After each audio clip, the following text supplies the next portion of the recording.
Olá, irmãos! Estamos hoje aqui reunidos mais uma vez para mais uma lição da nossa Escola Dominical. A revista que temos utilizado é a revista Por que o Evangelho é Boa Notícia? A nossa lição de hoje é a lição de número 12, a penúltima lição da nossa revista. E o título é A Insistente Graça, Deus não desiste de nós.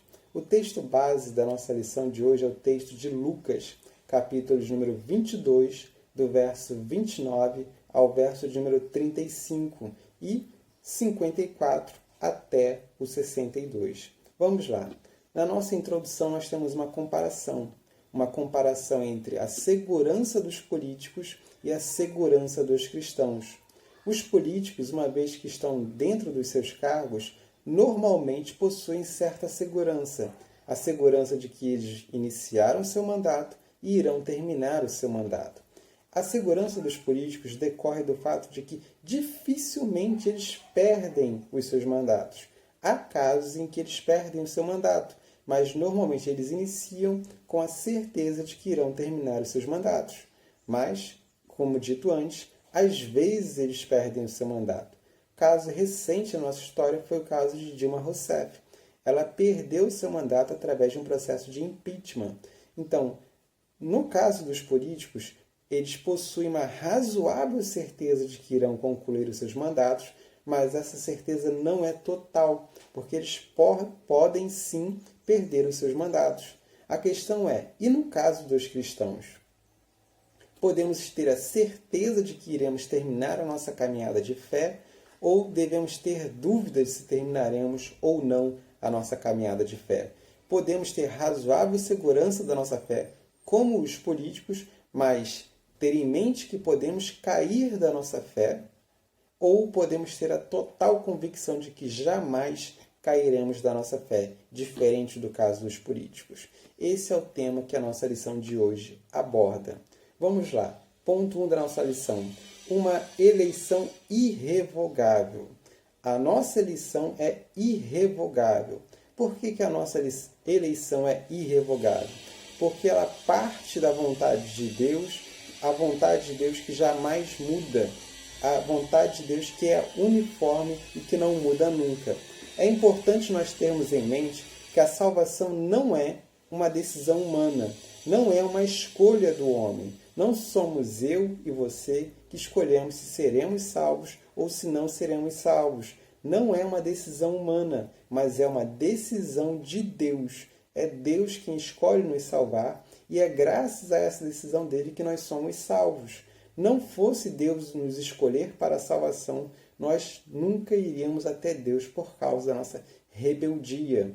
Então, em razão da salvação ser uma escolha de Deus, uma decisão de Deus, uma obra de Deus, ela é irrevogável, de tal forma que não tem como ser modificada. A nossa lição, nesse ponto, apresenta 3 textos bíblicos interessantes para a nossa meditação. O primeiro é o de João, capítulo 10, versos 28 e 29, que diz o seguinte: Eu lhes dou a vida eterna, jamais perecerão, e ninguém as arrebatará da minha mão.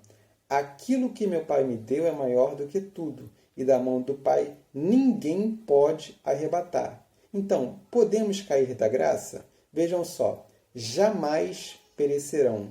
Ninguém as arrebatará da minha mão. Ninguém pode arrebatar. É possível cair da graça? Vejam bem, ninguém pode nos arrebatar da mão de Cristo. Se ninguém pode nos arrebatar da mão de Cristo, então não é possível nós cairmos da graça, perdermos a nossa salvação. Aquilo que Deus decretou é irrevogável. Nada pode ser feito para modificar. Se estamos na mão de Cristo, nada nem ninguém pode nos arrebatar de lá. Nada. Nem nós, nem o mundo, nem Satanás, nem as demais pessoas, absolutamente nada pode nos arrebatar da mão de Cristo. O segundo texto é o texto de João, capítulo 6, verso de número 39, que diz o seguinte: E a vontade de quem me enviou é esta, que nenhum eu perca de todos os que me deu. Pelo contrário, eu o ressuscitarei no último dia. Vejam bem, nenhum eu perca de todos os que me deu. O Pai deu a Cristo aqueles que foram eleitos. Deus elegeu de toda a eternidade aqueles que seriam salvos e entregou esses eleitos na mão de Cristo. E a vontade do Pai é esta, que nenhum destes se perca. E Jesus Cristo, como nós sabemos, é o bom pastor, aquele que não falha nas suas atribuições, aquele que é perfeito nas suas atribuições. E a vontade que o Pai entregou a Cristo é que nenhum se perca. Se Cristo é o bom pastor, então nenhum deles irá se perder, nenhum deles será arrebatado da mão de Cristo. Todos eles serão ressuscitados no último dia, porque Jesus é o bom pastor. O terceiro texto é o texto de Romanos, capítulo 8, verso 38 a 39, que diz o seguinte: porque eu estou bem certo de que nem a morte, nem a vida, nem os anjos, nem os principados, nem as coisas do presente, nem do porvir, nem os poderes, nem a altura, nem a profundidade, nem qualquer outra criatura poderá separar-nos no amor de Deus que está em Cristo Jesus, nosso Senhor. Absolutamente nada pode nos separar desse amor. Altura, profundidade, presente, porvir, eu, você, nem ninguém. Nada pode nos separar do amor de Deus que está em Cristo Jesus. Estamos na mão dele e nada irá nos arrebatar, nenhum irá se perder, nada irá nos separar desse amor. Então, a nossa salvação é certa. Podemos ter segurança inabalável, diferente da segurança dos políticos, que é abalável.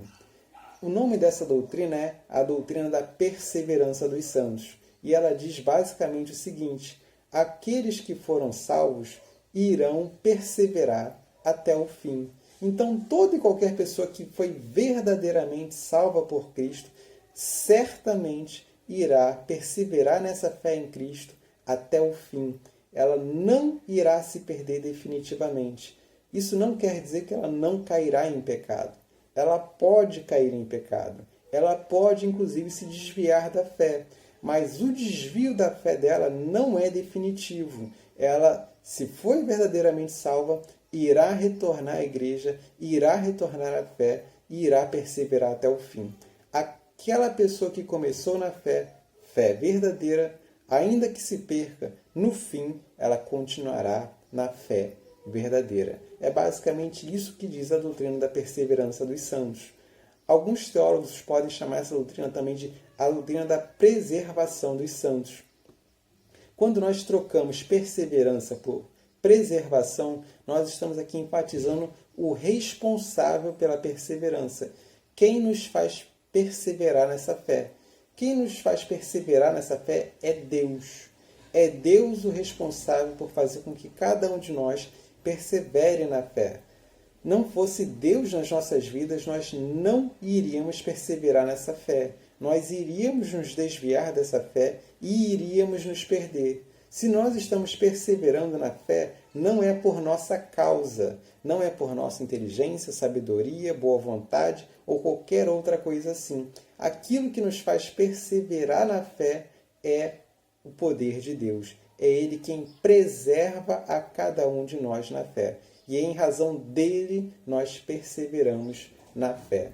O ponto 2 da nossa lição traz o seguinte para nós: os tropeços são inevitáveis. Por isso, vigiem para não cair. Como eu disse antes, a doutrina da perseverança dos santos não implica que nós não possamos cair. Todos nós, na verdade, caímos. Todos nós pecamos. Os tropeços são inevitáveis. Não existe algo como um momento das nossas vidas em que nos tornamos totalmente santos e nós não mais pecamos. John Wesley cria algo parecido com isso. Mas não existe esse momento. Nós não nos convertemos, entramos em santificação, até que chegamos a um momento das nossas vidas em que nós não pecamos mais. Nós sempre temos pecado em nossas vidas. Nós não alcançamos a perfeição desse lado das nossas vidas. Os tropeços são inevitáveis, mesmo para os santos. É por isso que nós devemos vigiar. E outra coisa interessante nós observarmos aqui é que a nossa santificação não é linear. Isto é, nós, quando fomos transformados, fomos santificados ali. Fomos transformados em nova criatura, fomos regenerados, passamos a ser aquilo que nós não éramos antes, nos tornamos um ser distinto daquilo que nós éramos antes, nós fomos verdadeiramente transformados. E, a partir daquele momento, nós entramos em um processo de santificação que vai até o último dia das nossas vidas. Mas entre a nossa regeneração, o nosso novo nascimento e o último dia das nossas vidas, não existe uma linha, que vá de um lado ao outro. A nossa santificação das nossas vidas não é linear. Nós nos santificamos um pouco e às vezes caímos. Nós nos santificamos mais ainda e às vezes caímos mais ainda. É certo que, ao final das nossas vidas, seremos mais santos do que éramos no início das nossas vidas. Mas, ao longo da caminhada das nossas vidas, há vitórias, mas também há derrotas. Há grandes vitórias e, às vezes, também há grandes derrotas. Um exemplo bíblico sobre isso é Davi. Davi foi salvo por Deus, estava em santificação e, ao longo de sua vida, cometeu pecados graves, muito graves. Aquele que nós sempre nos lembramos é o adultério seguido do homicídio. Davi adulterou e, depois do seu adultério, ele matou. Ele quebrou o sétimo mandamento, não adulterarás, e depois quebrou o sexto mandamento, não matarás. 2 pecados graves cometidos por Davi ao longo de sua vida. Pois bem, uma pergunta que surge nesse momento é sobre o pecado para o qual não há perdão. Seria possível o cristão cometer o pecado para o qual não há perdão, ou não seria possível para o cristão cometer o pecado para o qual não há perdão? Podemos ou não podemos cometer esse pecado? A resposta é: nós não podemos cometer esse pecado. Aquele que é cristão, aquele que é verdadeiramente cristão, não pode cometer esse pecado. Mas o que seria esse pecado? De acordo com a nossa revista, esse pecado é uma rebeldia obstinada, dizendo que as obras do Espírito Santo, a operação do Espírito Santo, é, na verdade, obra de demônio, uma obra que é atribuída aos demônios. Essa rebeldia obstinada foi exemplificada pelos líderes judeus, que viam aquilo que estava sendo feito, que estavam contemplando a chegada do reino de Deus, e apesar disso, eles estavam atribuindo tudo aquilo a demônios. Essa rebeldia obstinada era o pecado para o qual não há perdão. As pessoas que chegam a esse ponto de ficar com toda essa rebeldia obstinada, para essas pessoas não tem perdão. É possível o cristão chegar nesse ponto? Não é. Ou é uma pessoa cristã, ou ela está em rebeldia obstinada contra Cristo. Não é possível a pessoa ser cristã e ao mesmo tempo estar em rebeldia obstinada contra Cristo. Ou a pessoa é cristã, ou a pessoa está se rebelando contra Cristo. As duas coisas, ao mesmo tempo, não é possível. É possível, por outro lado, o cristão durante algum tempo se rebelar contra Cristo, mas não é possível o cristão viver em rebeldia obstinada contra Cristo ao longo de sua vida. São coisas distintas. Uma coisa é uma rebeldia simples, outra coisa é uma rebeldia obstinada contra toda a obra, toda a operação do Espírito Santo que ali estava sendo exemplificada pelos líderes judeus. Se o cristão pecar e se rebelar, ele certamente irá retornar, se for cristão. Vamos lá. Um problema que surge nesse momento é aqueles que nunca retornam. Possivelmente todos nós já conhecemos alguma pessoa cristã, fervorosa em Cristo, que se foi da igreja e nunca mais voltou para a igreja. E isso parece batalhar contra a doutrina da perseverança dos santos. Se a doutrina da perseverança dos santos é verdadeira, como pode ser que existam pessoas que abandonam o Evangelho e nunca mais retornem para o Evangelho? Se a doutrina da perseverança dos santos é verdadeira, não deveria ser que todos aqueles que se convertem continuam na igreja, para todo sempre e nunca abandonam o Evangelho, como pode ser que existam pessoas que foram para a igreja, se converteram, foram embora e nunca mais retornaram? Como isso pode ser conciliado com a doutrina da perseverança dos santos? O nosso ponto B dá a resposta. Eles não eram dos nossos. É uma expressão bíblica que nós podemos encontrar no Novo Testamento. Eles se foram porque eles não eram dos nossos. Todo cristão que se rebela, ele volta a Cristo depois de pecar, em algum momento de sua vida. Se ele foi e não retornou a Cristo em algum momento de sua vida, isso ocorreu porque ele não era dos nossos. Isto é, não era cristão. Nem todo mundo que está dentro da igreja é verdadeiramente cristão. Há aqueles que estão na igreja que são cristãos e há aqueles que estão na igreja que não são cristãos. Se uma pessoa se vai da igreja e nunca mais retorna, essa pessoa não era cristã. Se uma pessoa se vai da igreja e volta, pode ser que ela tenha se convertido durante a sua rebeldia ou tenha se convertido depois que retornou para a igreja. Ou pode ser que ela tenha se convertido no primeiro momento em que esteve da igreja, se rebelou e voltou. Mas aquele que não volta porque nunca foi cristão. Nem toda experiência religiosa é verdadeira. Devemos avaliar a experiência da conversão que tivemos por aquilo que somos hoje. Então, se a pessoa esteve na igreja, foi embora da igreja e nunca mais retornou para a igreja, a experiência religiosa dessa pessoa de conversão é uma experiência falsa. Nem toda experiência é verdadeira. Não devemos, por isso, sermos guiados pela experiência, porque a experiência pode se revelar falsa. E tendo em vista que a experiência religiosa pode se revelar falsa, nós devemos nos perguntar a respeito da segurança da fé.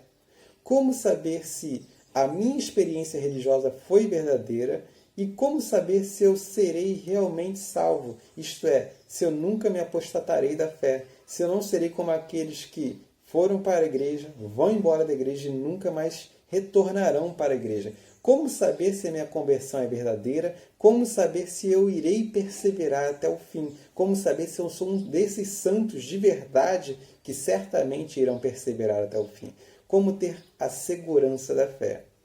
Primeiro, algumas pessoas alegam que ter segurança da fé é uma presunção, que nós não devemos fazer isso, porque é ser presunçoso afirmar que com certeza nós somos salvos. Algumas pessoas não gostam de ter essa afirmação, não gostam de afirmar isso, considerando que isso é uma presunção. Então devemos afirmar que temos segurança da fé, ou que podemos ter a segurança da fé, ou nós não devemos afirmar isso. A resposta é: nós devemos afirmar que é possível ter a segurança da fé e que não só é possível, como devemos buscar ter essa segurança da fé. Mas nem sempre temos essa segurança da fé. No momento da nossa conversão, muitas vezes nós temos total segurança da nossa fé, fomos verdadeiramente convertidos. Mas ao longo da nossa vida pode haver momentos de frieza da fé. E nesses momentos de frieza da fé, nós já não temos mais essa certeza, essa segurança, essa total convicção de que nós verdadeiramente somos salvos. E, posteriormente, passada essa frieza, nós voltamos a ter essa mesma segurança que tínhamos antes. Essa segurança deve ser buscada por cada um de nós ao longo de todos os nossos dias, ao longo de todos os dias das nossas vidas. E que formas nós temos para aumentarmos essa segurança? Aqui na nossa revista nós temos alguns tópicos que nos ajudam com isso. Primeiro, devemos ter confiança nas promessas de redenção. Temos várias promessas de redenção ao longo da Bíblia e devemos confiar que essa redenção é para todos os cristãos dos quais nós somos parte. A redenção prometida na Bíblia também é para cada um de nós. Outro, pela evidência da nossa própria fé em Cristo. Nós temos fé, temos confiança. Cristo morreu por nós. A redenção na Bíblia não é apenas prometida para nós, mas nós sabemos o que Ele fez na cruz por nós. Isso deve alimentar a nossa confiança, a nossa segurança da nossa fé. Terceiro, testemunho interior do Espírito Santo. O Espírito Santo testemunha ao nosso espírito de que nós realmente somos filhos de Deus. E se nós somos filhos de Deus, nós somos parte daqueles por quem Cristo morreu lá na cruz. Quarto, pela evidência exterior da regeneração, isto é, os frutos. Nós temos dado frutos dignos de fé, frutos dignos de arrependimento. Nós somos aqueles que frutificam, temos obras próprias daqueles que são cristãos. E se nós temos obras próprias daqueles que são cristãos, nós somos cristãos. Quinto, testemunho das Escrituras Sagradas. As Escrituras Sagradas testemunham que a doutrina da perseverança dos santos é verdadeira. Esse é o testemunho uniforme das Escrituras Sagradas. E se a doutrina da perseverança dos santos é verdadeira, então nós podemos ter a certeza de que nós iremos perseverar até o fim. Assim, através desses tópicos, desses pontos, nós podemos ampliar a segurança da nossa fé, a segurança própria daqueles que são cristãos, a segurança própria daqueles que são santos. Ter a certeza de que nós temos fé, de que nós somos santos, de que nós iremos perseverar até o fim. Temos nós essa segurança? Temos dado esses frutos? Como tem sido a nossa santificação? Essa lição nos conclama a olharmos para as nossas vidas para sabermos se nós somos aqueles que estão verdadeiramente na fé. E se nós estamos verdadeiramente na fé, nós iremos perseverar até o fim e podemos ter total segurança disso. Que nós possamos ter essa segurança de que nós estamos caminhando para o céu ao olharmos para as nossas vidas. Que assim possa ser na vida de cada um de nós. Em nome de Jesus. Amém. Vamos orar para encerrarmos a nossa lição. Senhor Deus, nós agradecemos a Ti por tão grande obra que o Senhor realizou pelas nossas vidas. Que nós possamos olhar para as nossas vidas, olhar para a evidência da nossa fé, olharmos para o testemunho do Espírito Santo, olharmos para os frutos que temos dado ao longo das nossas vidas e termos a certeza de que nós iremos perseverar até o fim, não graças ao nosso próprio esforço, mas graças à preservação que o Senhor efetua nas nossas vidas. Que nós possamos ter essa segurança nas nossas vidas e, com segurança, caminharmos cada vez mais para os céus. Que assim possa ser, Deus, na vida de cada um de nós. Nós oramos e agradecemos no nome de Jesus. Amém.